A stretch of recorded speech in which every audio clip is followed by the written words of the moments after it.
Hallo liebe Freunde, danke für das Einschalten. Jura aus Irkutsk grüßt euch ganz herzlich. Heute ist Montag, das bedeutet, ein neues Nachrichtenvideo ist auf meinem YouTube-Kanal herausgekommen. Es ist an der Zeit, über die Ereignisse in Russland zu berichten, die in der vergangenen Woche stattgefunden haben. Kalenderwoche 25. Und in diesem Video seht ihr auch meinen Spaziergang entlang des Baikalsee-Ufers im Dorf Listwanka.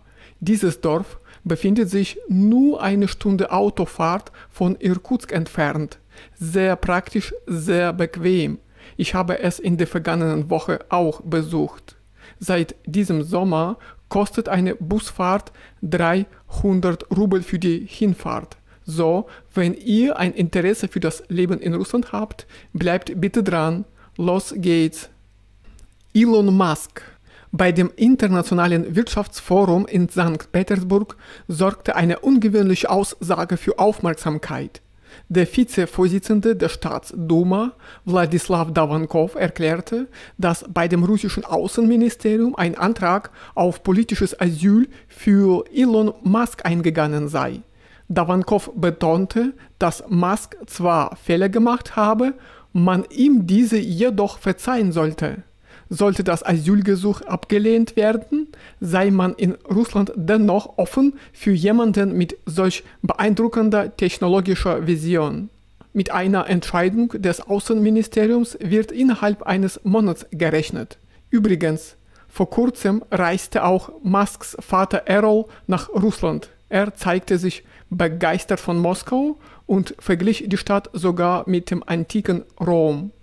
Luftabwehr von Moskau. Der Moskauer Bürgermeister Sergei Sobjanin erklärte in einem Interview, dass das Luftabwehrsystem rund um die Hauptstadt nahezu perfekt arbeite, mit einer Effektivität von fast 100%.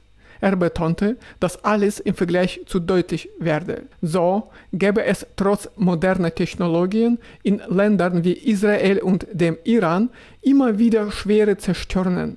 In Moskau hingegen seien in den vergangenen Monaten tausende Drohnen abgefeuert worden, aber nur wenige hätten die Stadt überhaupt erreicht.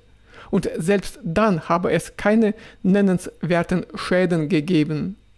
Basierend auf der Anzahl der gestarteten und abgeschossenen Drohnen liegt die Effizienz der Luftabwehr bei 99,99%, sagte Sobjanin. Eine vergleichbare Leistung habe weltweit noch niemand erreicht. Abschließend bedankte er sich bei allen, die an dieser großen Aufgabe beteiligt sind. Deutschland. Russland will aus dem Abkommen über militärisch-technische Zusammenarbeit mit Deutschland aussteigen. Laut Juri Schwidkin, dem stellvertretenden Vorsitzenden des Verteidigungsausschusses der Staatsduma, hängt diese Entscheidung vor allem mit der Rolle Berlins im Ukraine-Konflikt zusammen. Der Abgeordnete sagte, dass Deutschland die Ukraine aktiv unterstütze, unter anderem mit der Lieferung von Taurus-Raketen. Dabei würde diese Raketen seiner Aussage nach nicht von Ukrainern, sondern von deutschen Soldaten gesteuert. Das sei ein direkter Beweis für die militärische Beteiligung Deutschlands auf Seiten der Ukraine. Zuvor hatte das russische Außenministerium erklärt, dass das Abkommen von 1996 unter den heutigen Bedingungen seinen Sinn verloren habe. Die Beziehungen zwischen Russland und Deutschland hätten sich durch die feindliche Politik und den Militarismus der deutschen Regierung deutlich verschlechtert. Das Ministerium warf Berlin außerdem vor, eine ideologische Kampagne gegen Russland zu führen und dadurch die sicherheitspolitische Lage in Europa weiter zu verschärfen. Migranten in Russland. Russland hat im Jahr 2024 das Migrationsniveau von vor der Pandemie wieder erreicht. Über 6 Millionen Migranten sind ins Land gekommen. Das teilte die Leiterin der Migrationsabteilung des russischen Innenministeriums, Valentina Kasakowa, mit. Etwa die Hälfte dieser Menschen sei mit dem Ziel eingereist, in Russland zu arbeiten. Bei der Sitzung Arbeitsmigration, die wirtschaftliche Dimension, wurden auch die wichtigsten Herkunftsländer genannt. Den größten Anteil stellen Migranten aus Usbekistan, 23%, Tadschikistan rund 17%, Kirgisistan über 10% und Belarus etwa 9,5%. Gleichzeitig veröffentlichte die russische Bildungsaufsicht Daten zur Sprachprüfung von Kindern mit Migrationshintergrund. Laut den Daten konnten nur 7% der Kinder, die sich an Schulen bewerben wollten, den Russischtest erfolgreich bestehen. Sonderoperation in der Ukraine. Während der militärischen Sonderoperation in der Ukraine hat Russland nicht nur wertvolle Erfahrungen gesammelt, sondern auch wichtige Lehren gezogen. Das sagte der Duma-Abgeordnete Andrei Kolesnik. Laut seiner Aussage habe sich die Taktik stark verändert.